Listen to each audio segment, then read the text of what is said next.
One Small Step for Man by Thomas Schmitter and Lucas Schnellinger. The moon landing was a result of the Cold War in the 1950s. The U.S. and the USSR would send hundreds of rockets over the next decade. The U.S. would land on the moon in triumph over the USSR.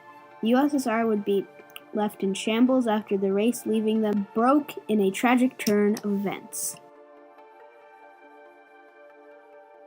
The year is 1939. The U.S. has started their Manhattan Project to develop a bomb that could destroy a city in one go. And in 1945, the bomb was ready to go and was dropped on Hiroshima and Nagasaki. The USSR, watching this demonstration of power, started developing their own atom bomb. And in 1949, they had completed this task with the RDS-1. This would be a big step at the start of the space race. It's 1957 and the USSR was hard at work on something that would stir up the Cold War in their favor. At 7:28 p.m., the USSR launched Sputnik 1 into LEO, low Earth orbit. The U.S. was shaken. The U.S. government was in red alert. If the USSR could send Sputnik into low Earth orbit, they could easily send a warhead. The U.S. was also concerned about Sputnik being a spy satellite looking from above. In response, the U.S. created the National Aeronautics and Space Administration, or NASA. The USSR would later send Yuri Gagarin into space, causing NASA to do the same with John Glenn. After multiple jabs at the U.S. and the U.S. fighting back, this happened. Play Texas. We choose to go to the moon.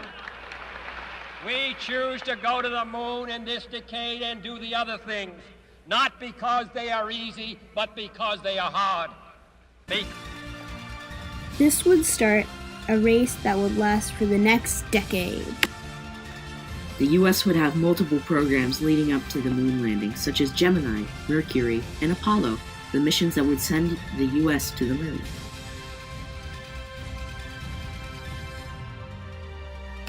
The Apollo program starts in 1961, but on January 27, 1967, on the first mission of the Apollo program during a pre-flight test, the capsule with Gus Grissom, Ed White, and Roger Chaffee had tragically lit on fire after a wire had started a spark, and in the pure oxygen environment had caused everything to burn and killed the crew.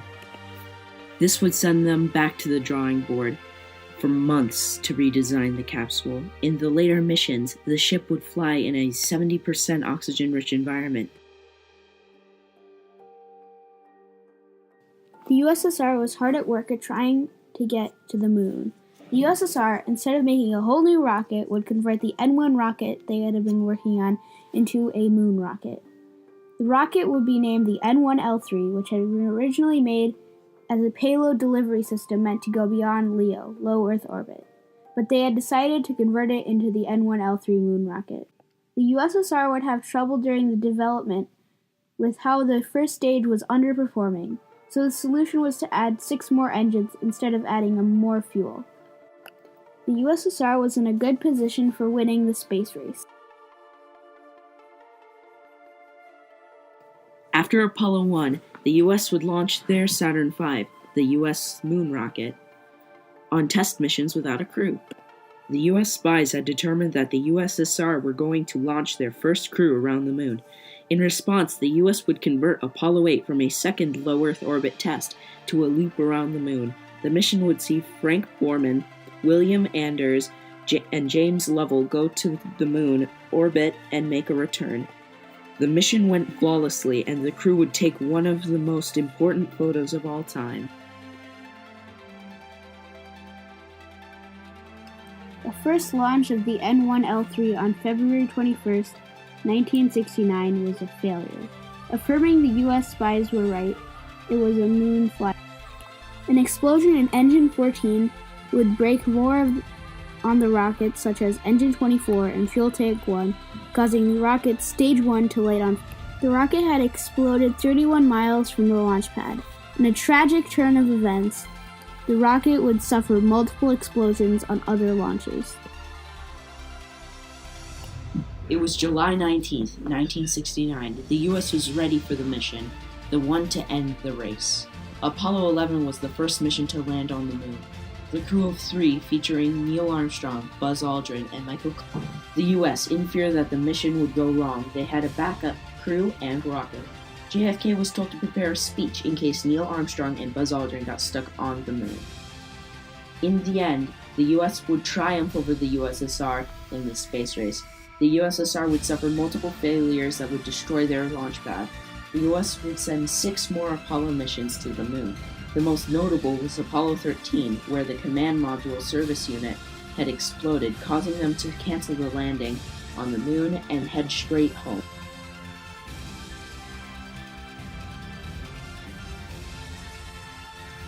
After the moon landing missions, the U.S. President Nixon was quick to start drying up funds for the program.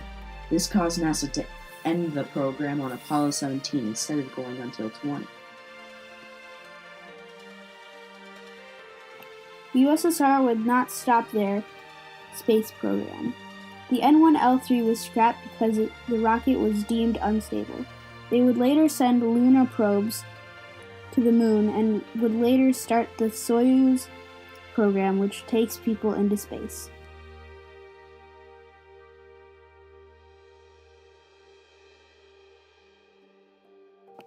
Now no longer being the USSR, Russia shows much less interest in space. The Soyuz program is the only program still being supported, and only because they charge the US a steep price to send their men to space.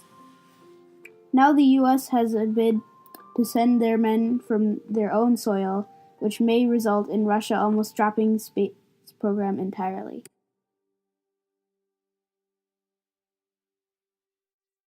The space race would leave its mark on the industry. Ever since the space race, the U.S. has not increased the budget, limiting the innovation possible.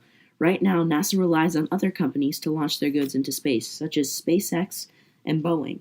NASA now has their eyes on Mars and are developing their own rocket called the SLS, but under their current budget, they may never make it to Mars.